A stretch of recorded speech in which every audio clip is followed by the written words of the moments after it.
La enfermedad de Charcot-Marie es una enfermedad de origen genético.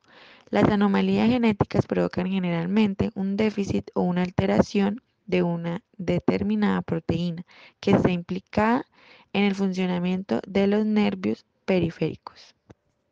Diagnóstico de la enfermedad Charcot-Marie es la polineuropatía sensitivomotora hereditaria más frecuente en la práctica médica. Su sospecha diagnóstica se hace en pacientes con hallazgos clínicos del sistema nervioso periférico, con atrofia de extremidades superiores e inferiores, trastornos sensitivos en guante y calcetín, arreflexia osteotendinosa generalizada y hallazgos electrofisiológicos compatibles. Sintomatología. Tenemos 5 síntomas que son más frecuentes. Número 1. Pie cabo. Concentra su apoyo en la zona del talón y metatarso. 2. Alteraciones de sensibilidad con frecuentes los hormigueos y pinchazos. 3. Disfunción propioceptiva. Los tendones y articulaciones en el cerebro están alterados caminando con mucha tensión o debilidad. 4. Marcha equina o ostepaje. Muestra dificultad para realizar flexión dorsal del pie caído o pie pendicular. 5. Dedos en garra, mazo o martillo. Produce hiperextensión de la articulación metatarsofalángica. Y como causas tenemos que la enfermedad Charcot-Marie es un trastorno genético hereditario. Se produce cuando existen mutaciones en los genes que afectan los nervios de los pies, las piernas, las manos y los brazos. A veces estas mutaciones lesionan los nervios, otras mutaciones dañan el revestimiento protector que rodea al nervio vaina de mielina. Ambas hacen que mensajes más débiles hagan el recorrido entre las extremidades y el cerebro. Esto significa que algunos de los músculos de los pies pueden no recibir la señal cerebral de contraerse, por lo que es más probable que tropieces y te caigas, y el cerebro puede no recibir los mensajes de dolor de los pies, por lo que si frotas una ampolla con el dedo del pie, por ejemplo, puedes infectarse sin que te des cuenta. En la enfermedad Charcot-Marie-Tooth, la alteración del gen PMP22 proporciona instrucciones para hacer una proteína llamada proteína de la mielina periférica 22.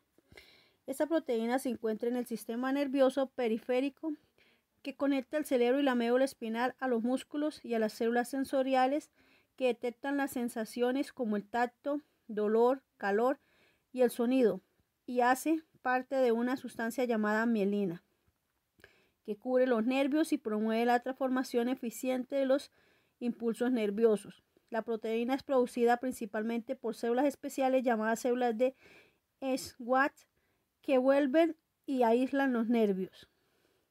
Las mutaciones en los genes PMP22 causan la enfermedad de Charcot-Marie-Tooth tipo 1A y tipo 1E, que son heredadas de forma autosómica dominante.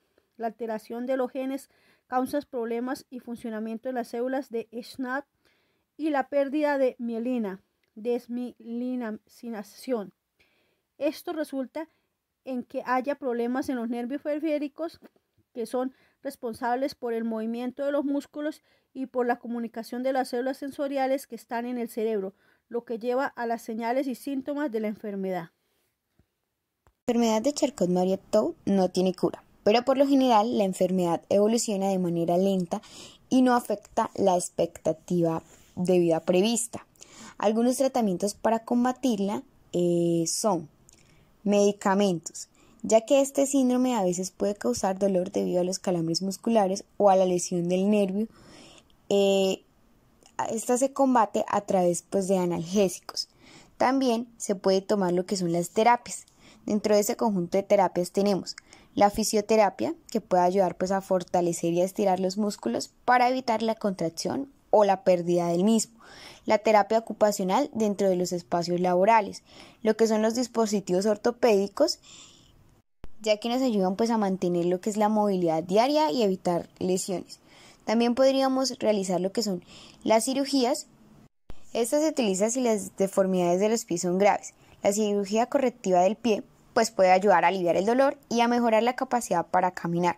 Se debe tener en cuenta que no mejora la sensibilidad como tal. Pues ya a manera de investigación se está estudiando la posibilidad de una serie de terapias que se puedan tratar a través de procedimientos in vitro, ya que pueden ayudar a prevenir la transmisión de la enfermedad a generaciones futuras.